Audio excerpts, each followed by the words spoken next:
Hi, I'm Richard Maraj, Senior Minister at Unity of Phoenix Spiritual Center, and I want to thank you for visiting our website and for tuning in to today's message. If you feel inspired by today's talk, I really encourage you to make a donation by hitting that button below and making a contribution to this ministry. It'll allow us to continue these messages online and to do the great work we do here at Unity of Phoenix, which is to inspire people to live better lives. So thanks for tuning in, thanks for your support, and we hope to see you at a Sunday real soon. Morning again, everyone. And a shout out to everybody who tunes in and watches us online. So there was a cell phone in this upscale men's locker room in New York City that rings. Man picks it up, answers, flips it open, puts it on speaker, and just lays it next to him as he's getting ready in the locker room. And some of the men can hear as this conversation goes on. The guy says, hello. And the woman says, hi, honey, are you at the club? And the guy says, yes. She said, well, I'm out shopping, and I found this beautiful leather coat for only $2,000. Is it okay if I buy it? And the man says, sure, go ahead. If you really like it, go ahead and buy it. And she says, oh, great. Oh, and I also stopped by the Lexus dealership, and I saw some of the new models, and I really like one, and they've got an opening sale on it. And he says, how much? And she says, oh, $90,000. The guy says, wow. If you like it, sure, why don't you go ahead, but for that price, make sure you get all the options included. And then the woman says, oh, great. Oh, and one more thing. I was talking to Jamie, and he found the house that we liked last year on the market, and now it's only $980,000. Remember, it was over $1 million before when we looked at it. And the man said, no, I don't know. Why don't you make an offer for $900,000, and I think they'll probably take it. But if they don't, we'll pay the extra, because if that's where you want to live, that's okay. And the woman says, honey, you're the best. I just love you. And then he says, oh, I love you too, honey. And he hangs up the phone. And then some of the guys around, their eyes are kind of open wide, and he holds up the phone. And he says, anybody knows whose phone this is? Okay. All right.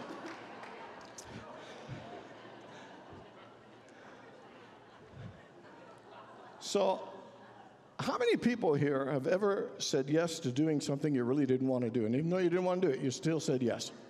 How many people have ever said yes to something you regretted and you just wish you had the courage to say no?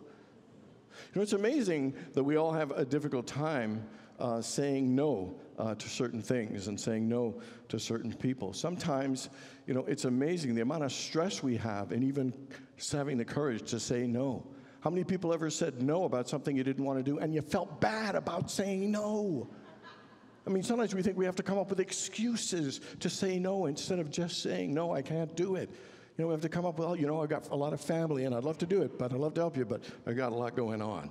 Or a big project at work, I got to be up really early. But next time, we come up with these elaborate excuses to justify why we are saying no, because we kind of expect ourselves. Somebody once said, no is a complete sentence. And sometimes that's something we need to learn. Now, I want you to think about something that you really don't like or want to do that you have a hard time saying no to. And I'm not talking some of the typical things at work that you need to do or in a relationship. I'm talking about things that you really compromise yourself that you don't have to do, that you still have a hard time saying no about. And the question is, why? Why do we have such a hard time saying no in certain situations? I believe there are two reasons. The first one is in our culture, how we're trained and what the meaning and what we associate with the words yes and no. Because I think that makes a huge difference. The word yes seems to be a word that everybody likes. Yes is positive. Yes seems kind and nice. Yes is affirming. It seems loving. It seems fun. You're considered a wonderful person if you say yes. Generous people say yes. And so there's this wonderful association with saying yes. I have a workshop called Say Yes to Life. So it is a good and powerful thing. But look at our relationship with the word no. No seems cold. It can seem a little bit abrupt or negative or unkind, unfriendly, and not really that loving. People say, oh, he's a wonderful guy. He said yes. Nobody says he's a wonderful guy. He said no. You don't hear that very often. And the other thing is that one of the things that we have a hard time saying no for is because we don't want to disappoint other people. We don't want to feel like we've let them down. We don't want to hurt other people's feelings because we want to please people. And also, we also want to look like we're a good person. We want to do the right thing, the best thing, and sometimes we think the right and best thing is always to say yes. And this pattern in our culture of always saying yes sometimes leads us to saying yes to things that really aren't for our best. Sometimes we say yes to jobs that we don't really want or like. Sometimes we say yes to bad relationships. Sometimes we say yes to time-consuming obligations, that are challenging and a bit frustrating. Sometimes we say yes to financial investments that we might know we didn't do our homework on or didn't really plan on well. Sometimes we say yes to doing business with a partner or someone in our family that we know might not be the best thing, and we still sometimes say yes. Saying yes to things that we know aren't for our best eventually depletes our energy. It drains us of our joy and our creativity. And when we let what other people's opinion guide us in saying yes to things that we want to say no to, we start losing ourselves, losing connection with what we really want and what's really going on with us. So today we begin a series on a book called The Power of No. And it's by James and Claudia Altucher.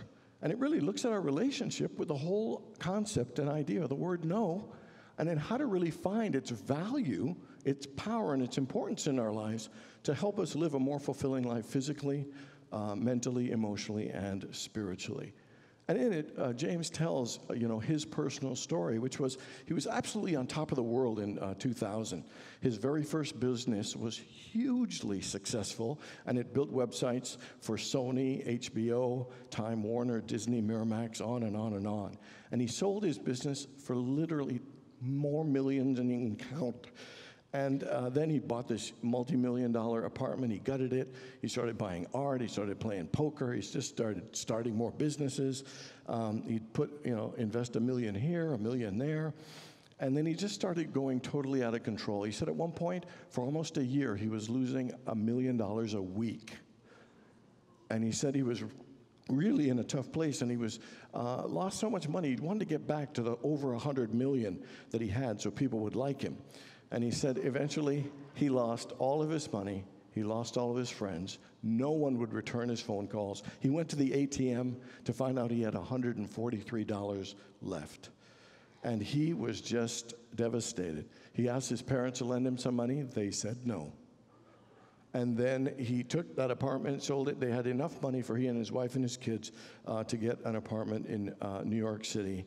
And he was so depressed, he didn't leave his house for 3 months. And he had lost 30 pounds. Well, he gained that 30 pounds and then an additional 30 pounds. And he felt he had just hit rock bottom. And he said yes to a life that wasn't working.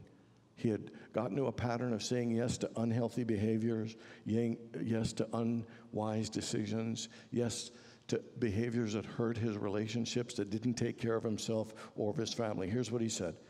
I had been saying yes to wrong things for 20 years, and I had to say no to the life that I had created.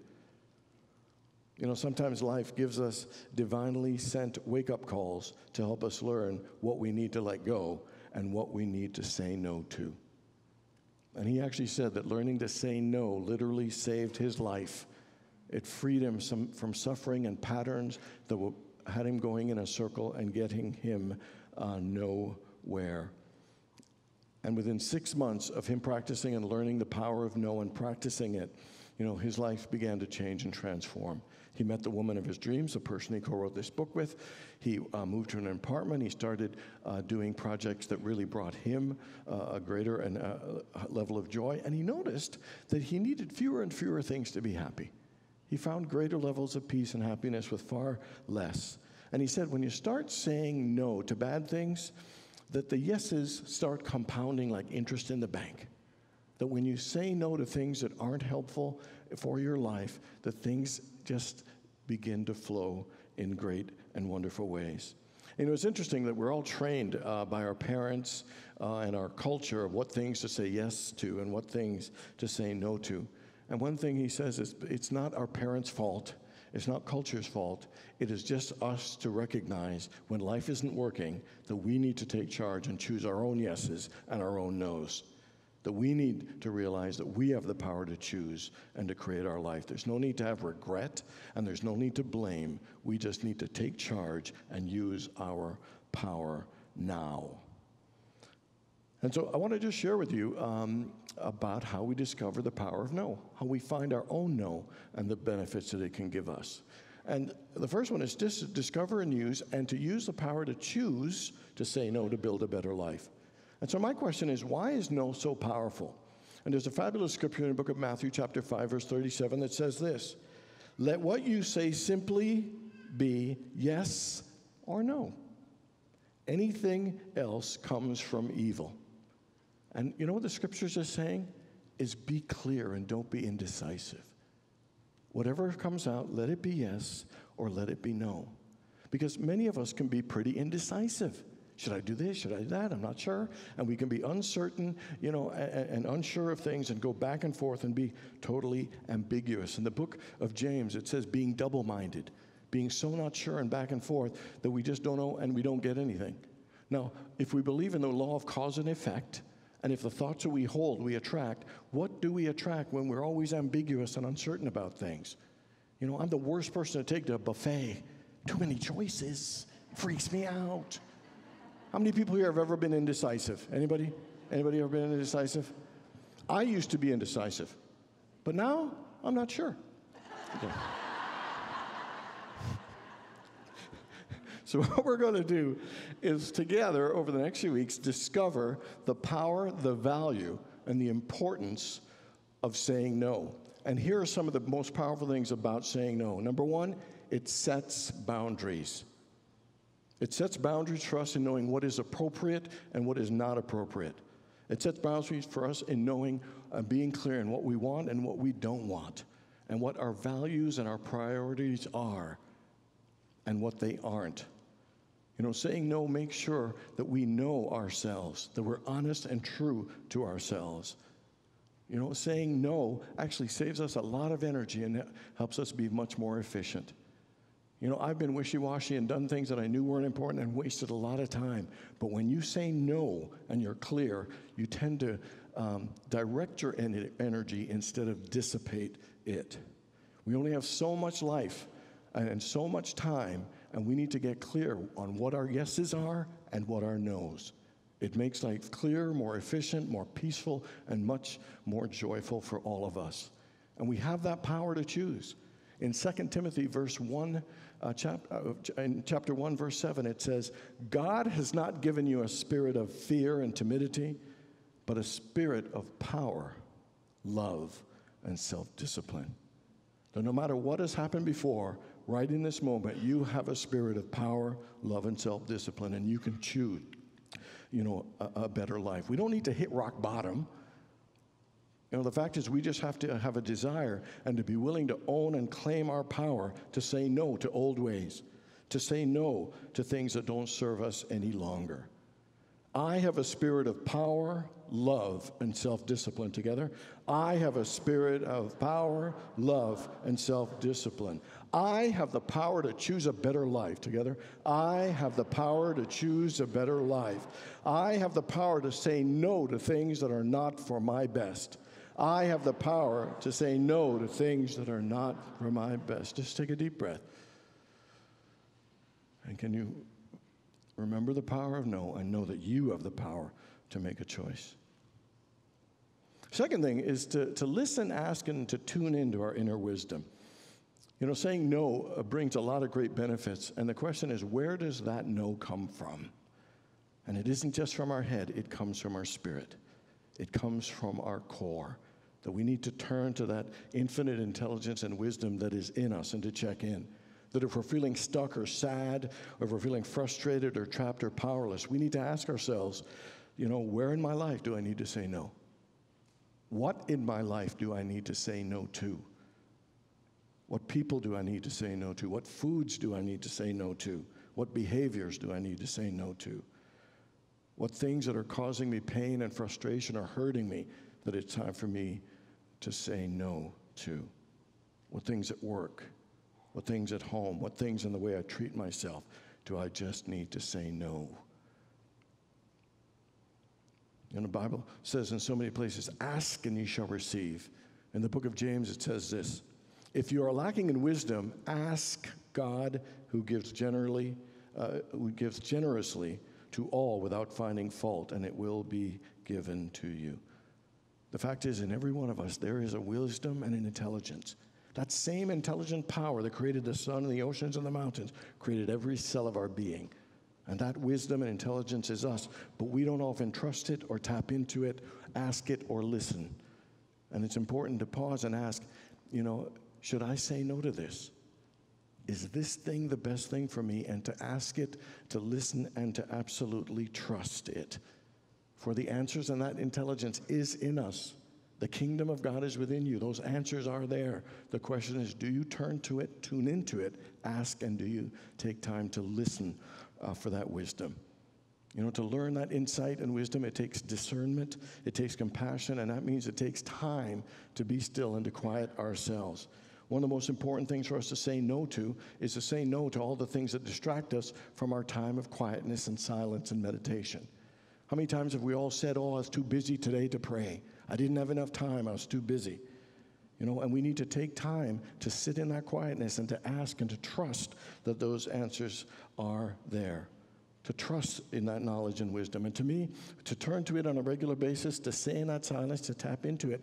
And it doesn't matter what it is. Whether it's about food or finances or health or relationship, seek that wisdom to turn to find what is your authentic no and what is your authentic yes. So the third thing we need to do is to understand that often less is more. We are in a culture where we think to have a better life means to add more money, more friends, more time, a bigger house. We always think a better life means adding more, doing more, having more, and sometimes it's not. Sometimes it's about less. James has a thing, he says, there's a simple trick that if you want to live longer, it isn't about doing more. He said the trick is, if you want to live longer, stop doing the things that are killing you. Stop doing the things that harm you. Stop doing the things that'll make you die. Similarly, we could say this: if you want to be happy, you don't have to do more. Just say no to things that make you unhappy. If you want to be healthier, you don't have to do more. Just stop doing things that make you unhealthy. If you want to have more peace and of mind, then stop doing things that create turmoil and frustration. Is this making sense? The fact is that there are these wake-up calls that we get when life isn't going well and we feel discomfortable, and they're often telling us, look at your life and see what you need to let go. Look at your life and see what you need to say no to. Because life gets better by just stopping doing certain things, stopping worrying, stopping the things that are not working well for us. They say one of the greatest ways to improve a relationship, stop complaining about each other. That when you just stop complaining about it, guess what? The peace level goes up, the trust level goes up, and there's greater harmony by just saying no to complaining. I truly believe that sometimes less is more. That we're always thinking about, bigger, always quantity, but the truth is life is about quality. And saying no to things that aren't working will elevate the quality of our lives. But we need to get over that concept of always being bigger and more is better, because it isn't. So where in your life is it time for you to say no? What is it for you that, if you let it go, will actually bring more peace? And then the final one is to learn how to say no to the fear of no. And what I'm trying to say about that is that we struggle saying no. But and it's hard for us to say no. But the only thing that's worse about saying no is hearing someone say no to us. We don't like that. But sometimes there are no's that come to us in life. You ask somebody on a date and they say, no, thank you. You try to apply for a job and they say, no, thanks. You apply for a loan and they say no. Show someone your art or sing your song or show them a play you've written and they say, no, I don't like that. And most of us are afraid of that no because we feel it means a rejection of us. We feel it's an insult to us, and it's a put down, and it's a sign that we aren't good enough. And I think it's really important for us in terms of us learning not only to say no, but to be willing to hear no. Because no's are a part of life. No's are a part of our process, and we need not to be afraid of our no's, because no's help us and show us and teach us and guide us. And they also help us be all unique. Like, I grew up in a family where we all agreed, and that was a loving thing. You know, you like this? Oh, I like this. Yay. But it's like, hey, I like this. Hey, you don't like this. It's like, whoa, what's up? Imagine if we all did the same thing, all like the same colors, all like the same ice cream, life would be boring. Like no's that you hear from life, you know, kind of affirm your uniqueness. And that's a good thing. And we need to celebrate our uniquenesses. Yeah, it's beautiful when we all say yes and like, and it's also beautiful when we don't. Love doesn't stop. In fact, it creates more diversity and uniqueness, and we get to celebrate the different things that people like. There are all kinds of things that other people like that I don't like, but I appreciate that they like them. And so we need to get to a place where we're not afraid to hear no's. You know, J.K. Rowling, who wrote all the Harry Potter books, she spoke at Harvard University graduation in 2008, and she didn't talk about success. You know what she talked about? Failure. Here's what she said. It's impossible to live life without failing at something. The only way to avoid it is unless that you live a life so cautiously that you might as well have not lived at all. 12 publishers told her no to her manuscript. And she didn't have an easy time. She was broke. She went through a divorce. Her mom was dying. She was having some depression issues. In fact, even the guy that published her book said, you need to get a day job because you're probably not going to make much money in children's books. Colonel Sanders heard no 1,000 times before he sold his recipe for chicken. Walt Disney heard no 302 times before he got financing for Disneyland and Disney World. How many people know how many paintings Vincent van Gogh sold? 1 to his friend. He heard lots of no's, and guess what? He painted 800 paintings. It didn't stop him from doing what he was born to do. We don't ever let no's stop us. After his death, you know, one of his paintings sold for $142.7 million. And it ain't about the money, but it's pretty impressive about the money. And so my point on this is, when you hear a no for an idea or a situation or a relationship, it isn't rejection. It's the universe giving you feedback and guidance and revealing and teaching you to help you become a better you, to help you learn. It isn't to stop you. It's to teach you, open you, and lift you. And sometimes it causes us to go deeper into ourselves than we wouldn't have gone if we just heard a yes. No isn't scary. It isn't dangerous. It's a valuable and important spiritual practice and life skill that will help all of us if we let go of our fear of it. This week, I want you to look at your relationship with the word no. I want you to look at the areas of your life where you might need to say no to things that aren't working for you. Pick one thing to say no to. And maybe it's about your health or your relationship or a bad habit or whatever it is, but practice saying no to one thing. Because no isn't bad. In fact, it's a great, powerful spiritual tool. It is feedback to help us honor ourselves and be true to the gifts that are in us to bring forth, to make not only our lives happy, but make a happier world. Jesus said he came that we may have life and have it more abundantly. And the best way to live an abundant life, a more full life and a joyful life, is for every one of us to discover our power of no. God bless you, everybody.